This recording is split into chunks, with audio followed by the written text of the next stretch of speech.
Why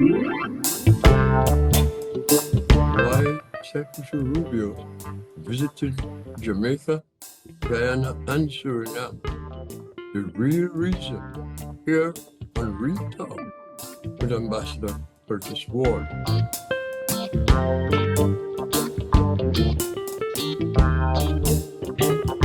From it was announced that Secretary of State Marco Rubio had chosen Jamaica as his first stop, I have been asked frequently, why Jamaica? Why was he going there?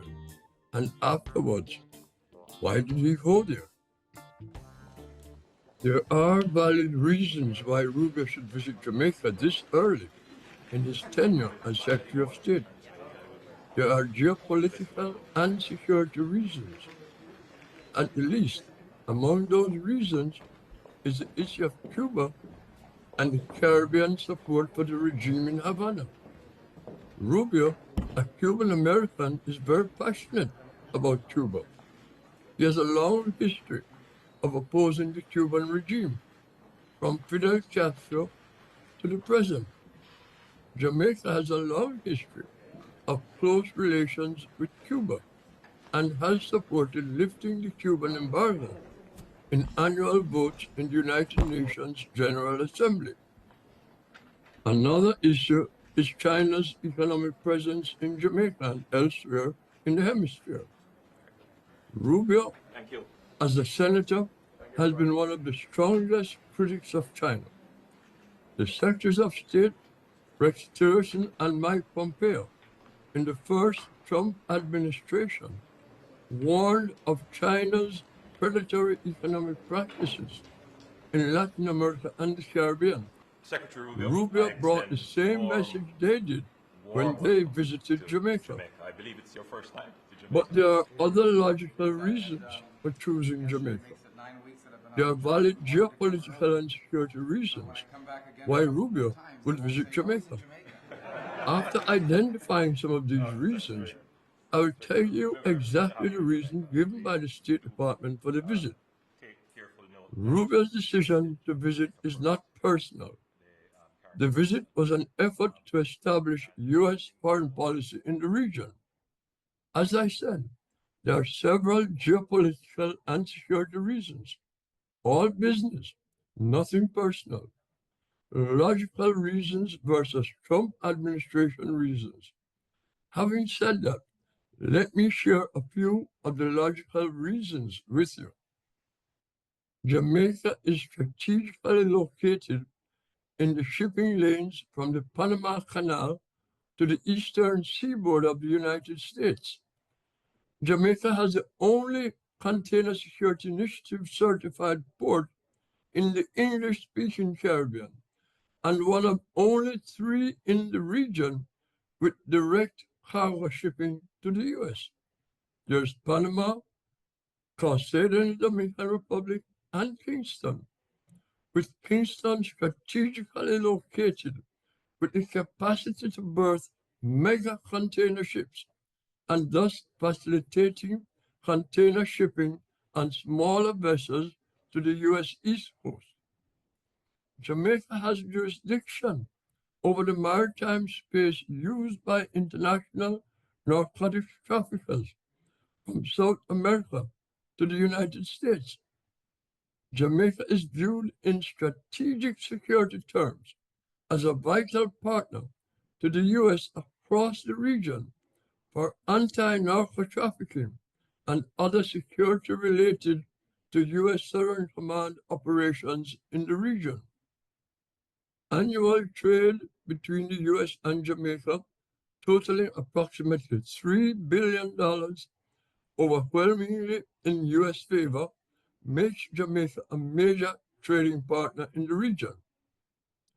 Traditionally, the leader within CARICOM on foreign policy, though not currently holding that position, the U.S. expects Jamaica to wield influence over CARICOM states. Moreover, the U.S. hosts the largest population of Jamaicans living outside of the island, estimated at over 3 million people of Jamaican heritage, and nearly 3 million Americans visit Jamaica every year, making people-to-people connections an integral part of U.S. diplomatic initiatives.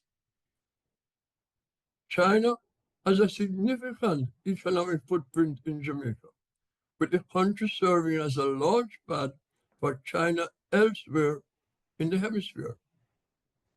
I could stop there, but Rubio wanted to tell Caribbean leaders what they probably didn't want to hear.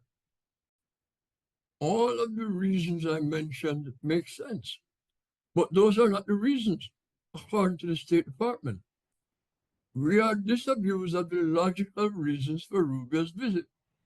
In what is the weekly summary on the State Department website, under the heading, "Here's what happened at State this week," it states, Secretary Rubio traveled to the Caribbean to strengthen our hemisphere's security, counter transnational crime, and address legal immigration. But it didn't stop there. That was merely the tip of the iceberg. Rubio wanted to tell these leaders to their face what his true mission was, what is the context in which they must understand Trump's foreign policy. Under the heading, Promoting a Secure and Prosperous Caribbean, in the joint press conference in Kingston, Jamaica, with Secretary Rubio and Prime Minister Holness, the State Department said the following were discussed. Nothing said about the context or the real reason. According to the State Department, the visit was to convey the following messages about providing foreign aid in a way that is strategically aligned with our foreign policy priorities and the priorities of our host countries. Relying on American global trade policy, primarily to reset global trade in a way that's fair to the U.S., and supporting efforts to combat crime and empower Jamaican security forces. All sound good, but empowering Jamaican security is not about capacity to fight gang violence in Jamaica. That is a side issue and perhaps a possible and welcome collateral benefit. The real purpose is strengthening Jamaica's law enforcement and security capacity to equip Jamaica to partner with the U.S. to protect the U.S. homeland from narco-traffickers and other transnational crimes, including terrorism. The State Department website provided similar short summaries for discussions between Rubio and the presidents of Guyana and Suriname. But here is the clincher. The text which follows under the subheading, Promoting a Secure and Prosperous Caribbean, is more revealing as to Rubio's true mission. Let me read the exact words of the U.S. State Department. And I quote, Secretary Rubio traveled to Jamaica, Guyana, and Suriname to advance President Trump's America First foreign policy. Close quote. This is worth repeating. Secretary Rubio traveled to Jamaica, Guyana, and Suriname to advance President Trump's America First foreign policy. Need I say more? That's how the State Department summarized Rubio's visits to Jamaica, Guyana, and Suriname. While it went on to summarize the issues discussed with the leaders of the three countries, bear in mind, everything Rubio said to these leaders were in the context of advancing President Trump's America First foreign policy. It means that Trump's America First foreign policy applies to Jamaica and other countries in the region as it does elsewhere in the world. There is no exemption for Jamaica or other countries in the Caribbean. Some may declare, at least, the State Department is being transparent. I see it differently. It is not about transparency. It's arrogance. It's imperial hubris to conform to Trump's America First policy, where you concede whatever the U.S. wants or demands, and perhaps you will receive something in return. Perhaps. The transactional nature of Trump's foreign policy doesn't guarantee you any benefit, especially when you have very little to offer. The governments of Jamaica and the rest of the Caribbean had better understand this. That's Real Talk with Ambassador Curtis Moore.